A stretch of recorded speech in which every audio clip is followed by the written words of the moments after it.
está tentando um high season hopi forte, tem toda indicação que nós vai ser a ano 2021, ribonota hopi positivo, recuperando 73% de nosso turismo stay over comparado com o ano 2019, qual está de melhor ano para turismo da história de nosso país, seguro essa que está uma prestação excepcional de ano de pandemia, que nós podemos registrar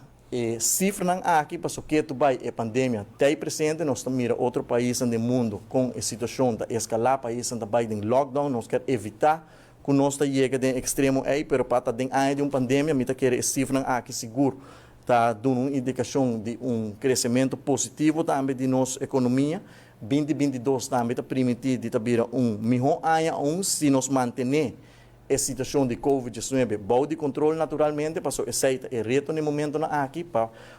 mitigar o caso, manter o caso bom, manter a situação no nosso hospital bom de controle para assim o desenvolvimento positivo de nosso turismo por continuar.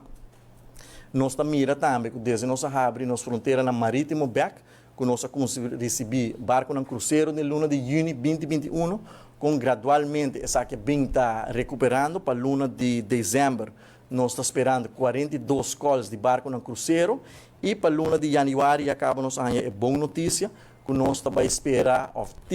reservar 52 calls para a luna de janeiro que já acaba chegando no nível de ano 2019 que nós está optimista que a situação siga de desenvolvimento positivo, mas depender de comportação de nossa comunidade, depender se nós podemos manejar o caso, se nós podemos manter o caso na abou. Pensei a mensagem de nós como governo, uma mensagem simples na comunidade. Nós está recuperando nossa economia, nós está recuperando nosso turismo, nós mesmo está consciente que a pandemia tem que vai, nós mesmo está consciente que nós temos que evitar a aglomeração, manter-nos mesmo na regra de boa higiene, usa o tapa-boca na todo momento, lava a mão frequentemente para assim junto, nós podemos surpassar outro reto que está para nos dilante, me está convencido que junto nós também logramos aqui para assim nós temos high season hope forte, maneira toda a projeção está indicar e ano 2022 hope mais melhor que o ano 2021.